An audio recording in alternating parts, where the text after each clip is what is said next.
to another episode of Deep True Crime.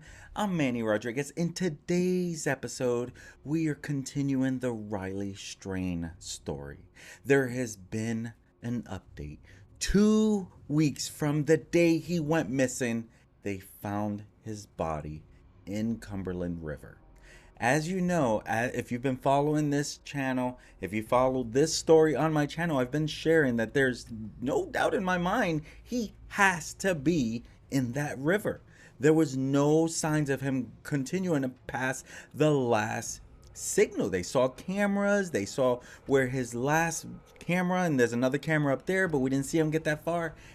There was only one thing that could possibly. I know it's easy to go and say this happened, that happened, everything happened. I truly believe he was too intoxicated and fell in the river. And so we're going to be diving into, is there anyone at fault here? Is anyone to blame? Should anyone feel guilty? Should anyone be held accountable for this? Because I really want to know your thoughts on this. Don't go anywhere. I'll be right back.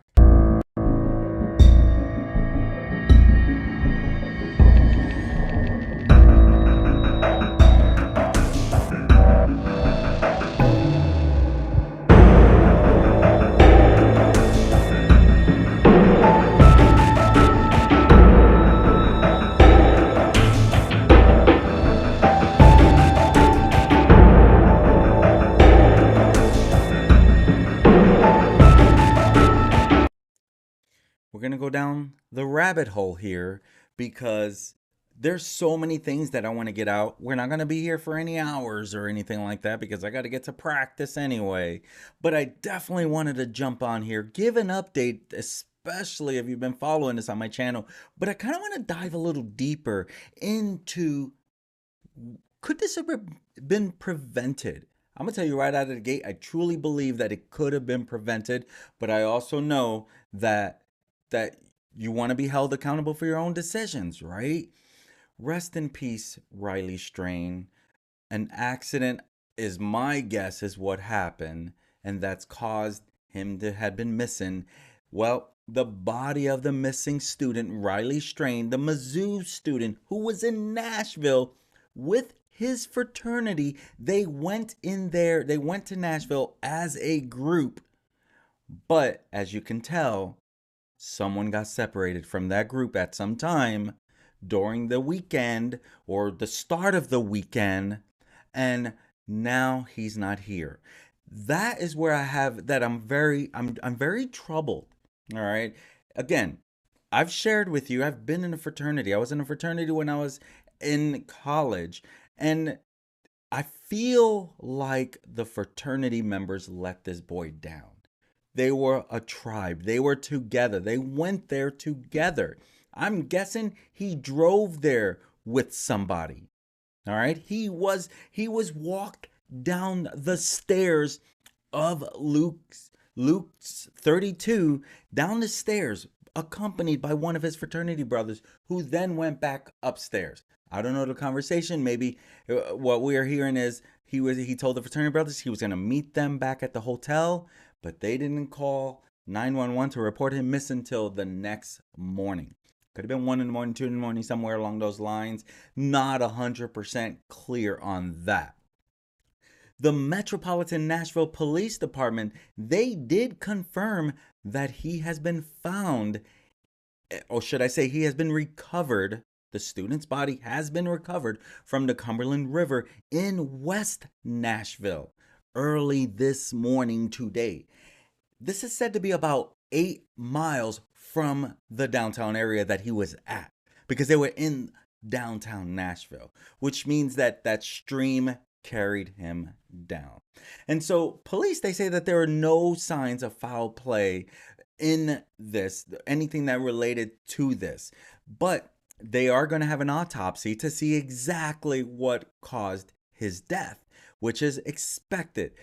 Riley Strain was only 22 years old. He's partying with his fraternity brothers in Nashville on the night of March 8th, 2 weeks ago today, when he was kicked out of the bar of Luke 32.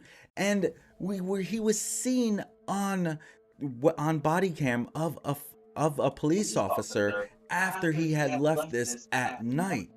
Now, one of the strange things that did come up was his bank card being found, which also led me to continue my belief he had to be in the river. And so, but it wasn't until about a week after he was missing when it was found next to the riverbank. And so you find this out, and this is why I'm doing this. This obviously is probably not true crime related, and we try to stick to true crime. But the bottom line is that this is why stories like this need to be told, because we have to know that, hey, if I bet you the fraternity brother that walked him down and knew that this was the last time he would see him, he wouldn't. He would have said, wait for us, let's all leave. I bet you they would have changed the plan. And so to you, my friends, future reference, like, hey, this is what could happen in this crazy world we live in. He was next to a body of water. It could have been that he walked out into the street and got hit by a car. It's when you are staggering intoxicated, safety needs to be done. That's why there's a such thing as public intoxication, because you can harm yourself by mistake. You can harm someone else by mistake. And so that's why it's key about being safe, being careful, being alert, knowing what could go wrong in this crazy world we live in, so we could be a little more prepared. Now, you heard Chris Whited, who is the stepfather of Riley Strain. I hope I'm pronouncing Whited right. Whited? Something along those lines.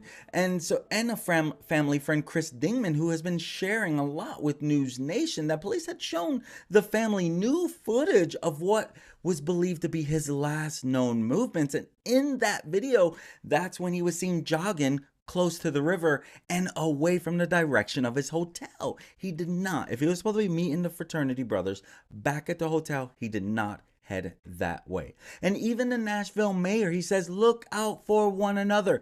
And that's where I feel like the fraternity brothers let him down. They were not looking out for one another. And I don't think that they need to be held accountable for anything like that. But there is going to be that emotional feeling like we were not there for our brother. He was not in.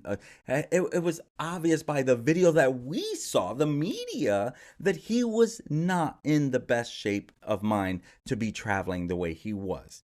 Now, that's where Nashville Mayor Freddie O'Connell, he urged residents and visitors to be cautious and to be mindful of each other in the city in the wake of Riley Strain's death. And he says, I think this is an important reminder to everyone to also look out for one another. That's what he was sharing today in the morning meeting. He says, I think some of this is just about how we as a city look after each other as neighbors and as people interacting in the entertainment district. Exactly. A lot of people saw this guy staggering, and I bet you there was some that was like, hey, are you okay? I'm guessing, because even the homeless guy was like, are you okay up there? And so that's where I agree with the Nashville mayor. And this is exactly why I'm saying this, because his fraternity brothers were not there, and they should have been there. Not during the incident, but hey, let's make sure he's okay. But they're partying, right? They're being young men. They're being kids, basically, right? And so, again, I'm not blaming them, but I feel like they did not look out for him the way they should have. And so the University of Missouri, they issued a statement after Riley was found. And, the president, he said that I write to you with a heavy heart with the news that the search for MU student Riley Strain has ended tragically. After an exhaustive search by authorities and volunteers, Riley's body was recovered today, Friday, March 22nd, in Nashville, Tennessee, where he had traveled to attend his fraternity's spring formal event. Again, I remember those formal events, and I remember us traveling in a bus to get to where we went. I don't know what happened here. I'm like, obviously we'll never know the full story, but everyone's mourning this. This has been a big topic within my networking group. Everyone was talking about it this morning, right? Because we're in Missouri. Mizzou is an hour and a half from here. And so this was a big story for the last 2 weeks. And so outside of that, we know that Friday, March 8th, that's when he disappeared. And everyone, his parents and his mom and stepdad had stayed down there the whole time looking and looking and looking. But again, he asked to leave a bar that the Delta Chi group were hanging out in. This was shortly before 9:45, and he said he was going back to the hotel. 2 weeks later, we finally find him in the river. Rest in peace, Riley Strain. And so outside of that, we don't know the actual cause of death. Right? We don't really know. We know that there was like over 200 tips that have poured in since the start of his disappearance. And so they were literally tracking down every single one of them, but a lot of them ended up in dead ends. You know, we had the homeless man, we had the shirt, we had someone else wearing the shirt. We didn't know if it was true, if it was hearsay. There was so much to the story. Now, the Nashville police chief, John Drake, he said that his heart and prayers go out to Riley Strain's family because everyone is affected. So it's like the question is, what was Riley Strain was still wearing his distinctive shirt when his body was pulled from the river. That's how they were able to identify him, along with they knew who they were looking for. And so how could someone else had been with that shirt? This is why you don't hear me always just jump on for every little thing, because some of it does. It's like, come on, that's a stretch. Sometimes it might be right. And so he was seen sporting a monochrome type shirt. And since his disappearance, reports had emerged that a homeless man had found a shirt matching the description close to the riverbank and was later seen wearing it. But in the press conference today, police said that Strain was still wearing his shirt and watch, and that these items helped to identify him. That's why you have to be careful whenever you run with anything that's said, right? What we do know is no signs of foul play. But the body was spotted by a worker that when he spotted a body in the river around 7:28 this morning. And the worker was removing an object from the river when the body had surfaced. And so then the Nashville Fire Department was called into the scene, and then they recovered the body from the water.